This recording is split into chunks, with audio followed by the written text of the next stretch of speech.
Episode 10 of this wonderful show shows us that Hayato very much believes in equal rights, just maybe not in ways that most people other than Kazuma from Konosuba might originally assume. And this episode initially kicks off with a 2-year time skip as we see the demons in hiding. They're making their moves, trying to rebuild and regroup, and in some cases, probably need Chris Hansen given the bed situation towards the very end of the episode. But for the most part, it's just kind of seeing where everyone's at, where you have the Idetens very much trying to find them and to hunt them down, but they've gone into hiding, they're not seeing them, and because of the new situation in the world, we're pretty much witnessing that the demons are regrouping more powerful than ever, as you have two of them just reproducing these monster spawns that just keep getting plopped into the ocean. Back in the day, before it was as populated as it was on this world, it would be demon eating demon in cannibalism-like fashion because it's basically the survival of the fittest. But if you have a world that's chock full of animals and insects and humans and things like that, the demon spawn are going to keep eating and reproducing, causing completely annihilation. And to have Mika at the very end of this episode just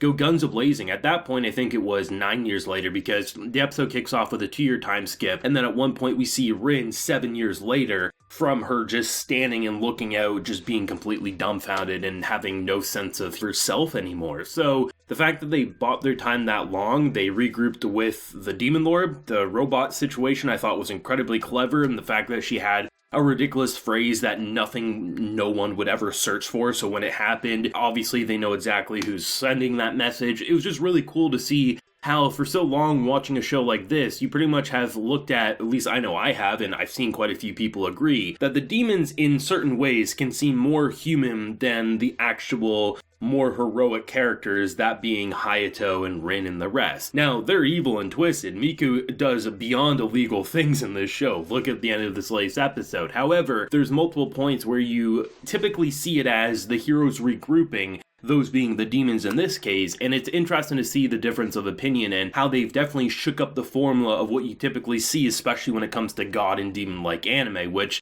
there has been quite a few out there. I love the idea of Miku, who easily could have been the most fan service and just sexual deviant character ever. I mean, this was the perfect show for her to be that. And don't get me wrong, and don't get it twisted, she was exactly that, and even more extreme than I was possibly expecting. But the fact of the matter is, the fact that she's so clever, the fact that she was able to plan this far ahead, I have to hand it to her, alongside characters like Alulu from Miss Kobayashi's Dragon Maid Season 2. A character on a physical level, you probably had a natural gut reaction being like, this is how she's gonna perform. I wasn't expecting either one of those characters to turn out to be some of the best of their individual anime, and leave it to this season to really throw some curveballs into the equation of not judging a book by its cover. And once you've seen enough anime, you naturally want to, just given the fact that most play by the same rules, but then certain shows like this one come around and just show us differently. The fact that she's willingly putting herself out there, showing her location, imagine it is a trap. I imagine that because they've raised such a demon spawn army, something like that's gonna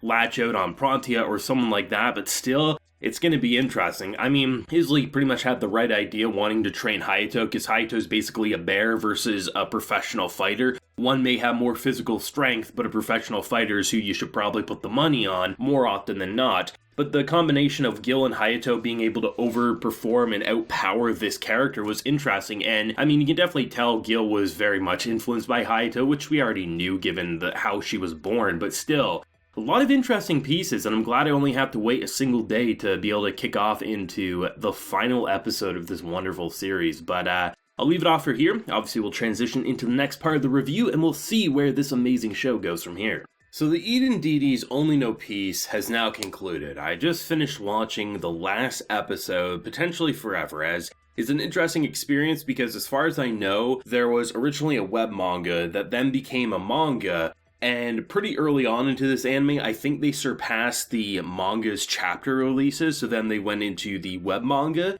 So as far as I know, this show as it stands is a complete adaptation of an incomplete story. So does that mean we'll ever get a season 2? Hard to say, because sometimes, a creator who may not have touched a series for some time gets a massive boost in popularity because of an anime, they start pumping it out more. There's always the potential of an anime original second season, which I know often anime original stuff isn't things people usually like, but I mean, you could probably figure out an easy way, either talking with the creator or making it up yourself, to figure out a way to, even in an OVA series, conclude the story. So there's potential, but it does feel like it will be a very open-ended and very brutal open-ended situation where we go from having the demons at multiple points in the second half feeling like had more humanity than generally the god-like human characters. And they end it with the reverse, where, once again, the gods of the show are the ones you're rooting for. They seem like a hero, and the demons are without a doubt evil scumbags, and that's kind of part of the fun, is it just kind of boils down to survival of the fittest. And I really like that the ending montage of, seeing the brutality, seeing the frantic searching, and then seeing the sister basically just boil it down to each side is fighting for their own survival. And if there is ever a way to coexist peacefully someday, then maybe that's going to be the solution. But for now, tables have turned, and ultimately, two characters are in very shitty positions where they have a torso and a head, but they keep getting tortured and violated. But Corey definitely seems like he's probably going to be the key to, letting them out. I actually thought they're going to end this with, him opening the door, and then obviously they would try to escape, something like that. But no, they definitely dropped the massive cliffhanger, and I think there's an argument you might be able to make that maybe before the time skip happened a couple episodes back, maybe that would have been a better ending, so to speak, but I think that would have changed the pacing, and I think part of the charm was the lightning quick pacing and the fact that they could still drop so much information while never letting up on that momentum. So for a final episode, it's kind of an interesting beast because usually this extreme of a cliffhanger would bother me, but knowing that they really covered everything that was out there, I just really thank the team behind this project for not only producing one of the most visually stunning shows of 2021 hands down. They adapted something that easily could have just been an edge fest, that it was just there for sex and murder jokes or situations, but it legit has some of the coolest god and demon storytelling that I've ever seen in this medium, because it's so different, and the fact that you can make me go from looking at demons as clearly the bad guy to having a shit ton of interesting quirks and traits about them, making me actually root for them at times because it's easy to forget some of the things they do, and then they can reverse it again and make me once again root on Hayato's side because, look at Miku and everything like that. And to see the plan that they actually did with that Miku, who was just obviously a face. I didn't expect that, didn't see it coming. The foreshadowing is there, the setup was there, but that wasn't what I was expecting. I thought it was the real deal because she doesn't fear anything and was just luring them to a trap. And the fact that the Demon Lord was able to get in there, I thought was a really clever way to break the brainwashing.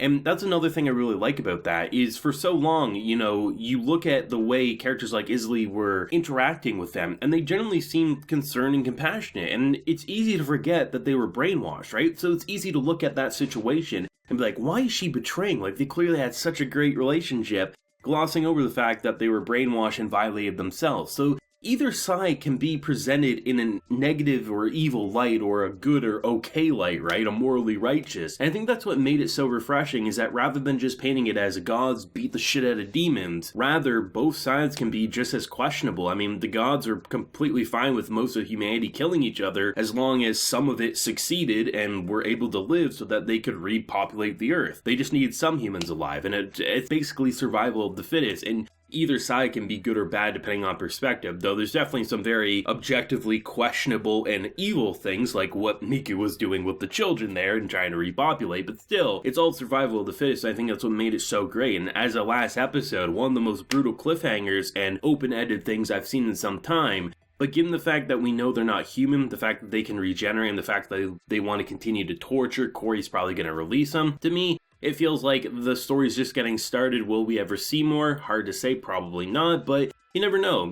Stuff like this could definitely blow up in ways that we don't see coming. It's going to be a cult classic, I think, for sure. Underappreciated, but will probably gain momentum in the future. Fantastic ending for me. Even if it is open-ended, I can see a path of how they would continue on with it eventually. Even if we never get to see it, I don't look back and say it's incomplete in a way that I can't figure it out myself. I definitely will continue to recommend this, and I'll probably rewatch it in the near future as well. But let me know your thoughts, either on last week's episode, or this latest one, or the series as a whole down below. Leave a like if you enjoy, and subscribe if you're new around here. So until next time, everyone, please take care and have a good one.